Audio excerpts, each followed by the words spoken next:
Let's hear from Coach Rich Rodriguez talking about just how important these last few spring practices are. But I didn't think we got a whole lot better in our last practice. I thought we got a little bit better today. And I'm forcing the coaches to hone down the playlist, so to speak. We got to evaluate our guys. We got a few more practices this spring to evaluate what we have, and I don't want our guys not being able to show their true self because we have 3,000 play calls on offense or defense or what have you. So I'm honing them down a little bit. We're going to try to split the team up, have a little draft in the staff for the players, and have a couple scrimmage situations and let them compete and just try to make a true evaluation where we're at with the guys that are practicing right now. So you've got 4 practices left, including some scrimmages and some heavy evaluation. Yeah, and, I've been around Rich long enough. That's always sort of the theme. I mean, you throw a lot of the stuff at the wall early. I mean, well, first of all, he's going to do what he's going to do, right? I mean, you're not going to change a ton, but he'll throw some different things out there, see what they can do. But he's pretty quick in figuring out, let's pare this down, do what they do best, let them go out there and play fast. Sounds like what's going to happen here over the course of the last 4 practices. What about the wideouts? What are they asking the wide receivers to do this spring? Everybody's got a block on a run play, and I don't know most coaches do that, but I mean, if you got to be willing to at least attempt to do the best you can at blocking, and we work hard at it. Receiver coaches work hard at it, and that's part of it. And now you got to be able to have guys that can beat press man, win some things on the routes, and we want our wideouts. We have really 4 wide receiver positions. The 2 outside guys, we want them to learn both that and inside. And again, that's part of our plan, is simplify a little bit so we can have guys be able to play multiple positions. And that came up several times yesterday, Greg, the fact that they want the inside guys to know the outside positions and vice versa. Yeah, no, you're exactly right. I mean, that versatility, again, we talk about it some with the offensive line or the secondary or whoever.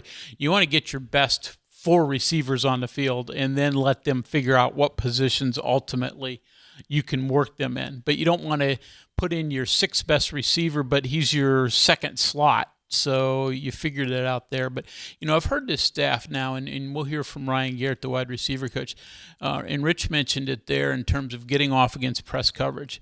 And that they, that's a mantra for them, especially for the wide 2 on both sides.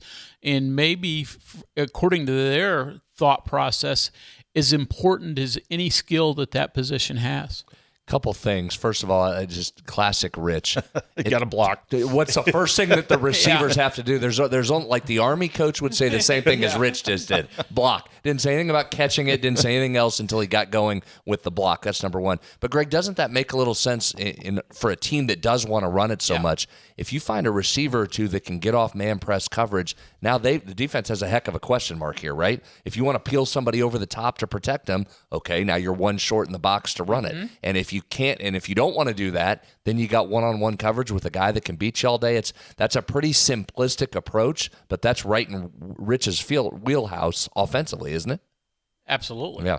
And what he's had guys in the past that can do it. I think back to a Chris Henry, who could get off press coverage and then beat you deep, and it is when it's going well, it is such a run-heavy offense, and you expect it to be this year as well. But if you got some guys that can make big plays as receivers, that just opens everything else up. And they start sneaking an extra guy down because you're punishing them up the middle or through the run game, and then boom, that's when you hit them. Scotty Fox in his 2nd year, the incumbent starting quarterback, and Coach Rich Rodriguez asked where Fox has improved this spring. I think he's just more comfortable with not just what we do, but what they're doing on defense, and what the coverage is and where to go with the ball. He was really good with that as a true freshman, I thought. And a true freshman at this level, he had a good grasp of that. But I think he understands it even better now. And so I think today he made some really good reads on some pass plays, the things that the defense, some pressure stuff that he saw, and he's got a great release. So he'll keep getting better too. raved on him, certainly, but that was to a question pointed towards Scotty Fox, because I don't want to leave out Michael Hawkins, because other times this spring Rich has talked glowingly about Michael Hawkins as well. So it wasn't that he was ignoring him, just that was the question that was asked there. But it does sound like both of them have shown improvement. Now, again, haven't had a chance to see them ourselves, and the fans will obviously get a chance in 11 days to see both of them. But coaches, when he gives you evaluations, he usually doesn't hold much back, and he's evaluated both those pretty well with high terms. Yeah, that's going to be fun to watch as those guys progress into summer. I mean, Hawkins clearly fits the prototype Rich quarterback a little bit more. He can throw, but he also can tuck it and escape and get out of trouble a little bit more. But I would think that's a nice advantage for Scotty Fox, his ability to know this offense and be able to process it, and not just theoretically from the sidelines last year, but having to be in there in live fire for multiple games. He's certainly going to be ahead of the game, I would think, there. Coach had some comments about overall improvements this spring. Collectively as a group, what has he liked? I think it's still too early. I think we've made, a lot of steps on the O-line. You know, some of the things we're doing up there and some of the guys we're doing with. Defensively, we're longer. I think we're whatever the length is, but I think we're more athletic, bigger in the secondary. That's a noticeable thing. You know, I saw the linebackers made some really athletic plays today, which was good. You know, it hasn't been any one thing that stood out really, really good, but there hasn't been anything that's been a glaring weakness. Like, oh my gosh, we're in trouble there. Which that would be bad because there's not another portal period. You know, like we have what we have. This is who we got. Other than a dozen guys that aren't here yet. So I think we can. Whatever issues we have. I believe we can fix over time. And one more from the coach, the pass rush. How has it improved with the influx of newcomers that were brought in specifically for that? Well, I want to find out who can beat without the scheme. I don't want to rely on schemes to get sacks. So we got some guys, athletic guys on the edge. I'm going to see if they can, get a pass rush. And you've seen all the good teams in our league, the teams that played in the playoffs, they all had dudes that could pass rush.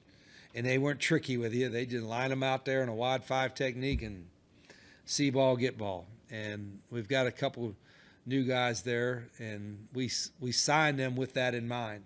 And so we'll see what they can do the next few days. Yeah, I mean, I think the thing that you really want from that position, we got a chance to talk to Deke Adams, the new defensive ends coach, last week, but guys who actually can beat a block. I mean, you watch highlight films, and, the offensive blocker will just whiff, and he'll come scot-free and make a big play.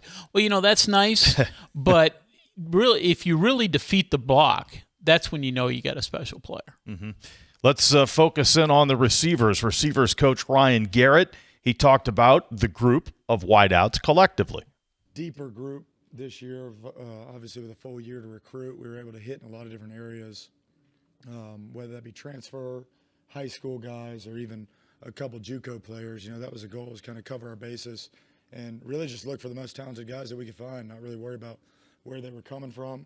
I think right now those guys I've been pleased with their intention to work and the way they've attacked it. We've got to continue to improve.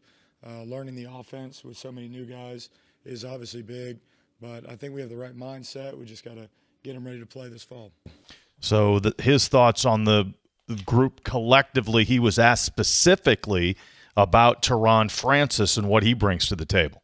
Yeah, Teron's been good. I have to remind myself he's only 20 years old. He had his freshman year at LSU, and that was it. If you see him, he looks like a grown man.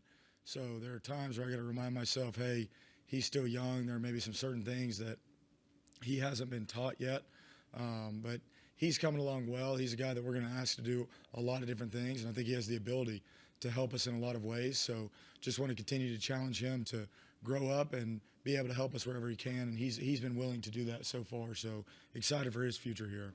Teron Francis, 6'1", 200-plus pounds, transfer from LSU. Yeah, and again, sort of has a little bit of the body type and maybe even skill level as another former Rich Rodriguez wide receiver who also was from Louisiana, and Darius Renaud. He's a thick-bodied kid who can certainly run through tackles. Once he gets the ball, catches it really well. So is a guy that mainly is going to play in the slot, even though he's 6'1", but I think they feel they can get him the ball, and then all of a sudden he can make some things happen with it. He's a guy, too, just given that he was at LSU. Yeah. So just in terms of athletes, level of athletes that you need, that's one that you certainly hope is able to live up to that pedigree.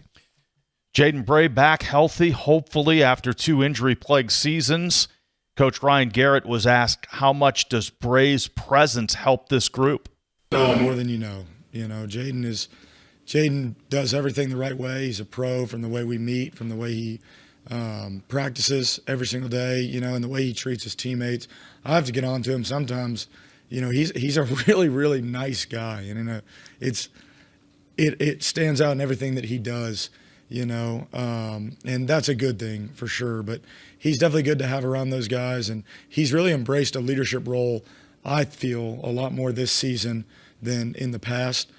So excited for what he could do this year. You know, I think he's bought into West Virginia and doing things the right way. Yeah, just hanging in there, and everybody's hoping for a healthy season from him. Yeah, 2 injury-plagued seasons in his 2 years at West Virginia. I think you sort of lose track of him sometimes in all the discussion because he's played so little at West Virginia because of the injuries. But healthy now, Brad, and if he can stay healthy throughout the year, he's got the skill set to be a major factor. I just had somebody tell me the other day from over there, kid's a pro. Right? I mean, you heard Garrett say it there, but I had somebody off the record say, if he stays healthy, that's a professional receiver. Changes that whole room because now the expectations and the pressure on some of those other guys lessen because there's your go-to guy, assuming he's healthy. All right, we've talked about receivers blocking. Another term that comes up is winning the battle for the contested balls, right? That's go up and make a play. And Coach Ryan Garrett was asked how you evaluate that ability in practice. No, I think we can evaluate that in everything we do. You know, we track it. If you guys go in my meeting room, we've got a board where we track their grade every day, you know, from MAs, loaves, softs, completions, targets, completion percentage, contested balls, and really going back and looking at what they need to work on specifically. But I think you could see that kind of stuff in everything you do, whether it's one-on-ones, skelly, obviously full team reps, and even in drill work, we have to be working on those types of things to make sure that we're developing them, you know, and these guys have attacked it. I think our off-season catching plan was something that I really focused on with Coach Nealon, helped me a lot with. We had the guys up here every morning at 7:30, working throughout the winter and just working the types of catches that we're going to make in games. And that was an area of focus for me and for our room to get better at. They've worked their butts off, and we've tracked it the entire time.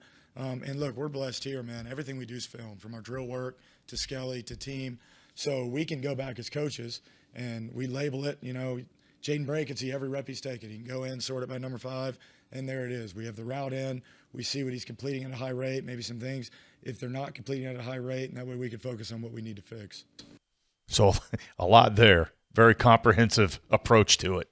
There is the day of getting away with something in practice is long over. Between the GPS units, the constant filming, Brad, the eye in the sky is right there at all times. It is, but what a great tool. And as he mentioned, those guys can sit at home and pull it up on their phone or their iPad and check it out. So the information that's available to those players, too, is really jaw-dropping. Couple of JUCO guys, Kedrick Triplett and Keon Hutchins. Coach Ryan Garrett asked about that duo. I think it really depends on the kid. You know, first of all, both of those guys can really, really run, and that's what we wanted them for. You know, they stand out. I think they're 2 of the fastest players on our team right now. In my experience, I think a JUCO guy can be better than a transfer. I think a transfer guy can be better than a JUCO guy. You know, there's a lot of different reasons why a kid ends up in JUCO. Maybe they were at a smaller school and were under-recruited. That was their only option. Maybe it was a great thing. You know, it's just a matter of them making the most of it. I personally have really enjoyed having both those kids and recruiting them. You know, you talk about a kid where you try to find their hard edge. You can find that in JUCO guys a lot of times, you know, because they've gone through it. They're not used to everything we have here, and they come in, they're ready to work and really embrace it. So both those guys can run. I think they fill those voids for us, and they're both going to have the opportunity this fall. So it's both slot guys there. Greg Triplett certainly kind of fits that. Yeah, I think Hutchins could be a wide guy. Okay. You know, again, because of just pure speed. Hutchins is bigger. Yeah, because of pure speed, they both you think can take the top off of defense. So they could be the versatility guys, but I think Hutchins is probably more of a wide guy. Rich went through and listed who were slots. He was not one of those that he listed. But Triplett was. Yeah. Okay. And that speed is just critical, right? Yeah. Rich said it last year before the season even started. He needed more speed. He knew he needed more speed. His quote to me was, "We need breathtaking speed." That's what he's looking for. All right, one more from Ryan Garrett here, a little bit more on the receivers blocking. Yeah, we're always preaching that, and that's something I'm always going to stress to get better at. It needs to improve from where it was last year. I think we're going to improve that. We've been working hard to do it. It starts with their willingness, and as a coach, for me, that means developing that. We can't ever accept a guy loafing on the backside of a play. Our wideouts don't ever watch. We're going to chase it down. We want to finish with our hands on the DBs, and I've got to do a good job of pointing that out when it doesn't happen and really, really emphasizing it. And that's something I've personally challenged myself with this season, something we've been good at in the past. I feel like we can improve that tremendously from last year. So I've got to coach that, and those guys have to buy in.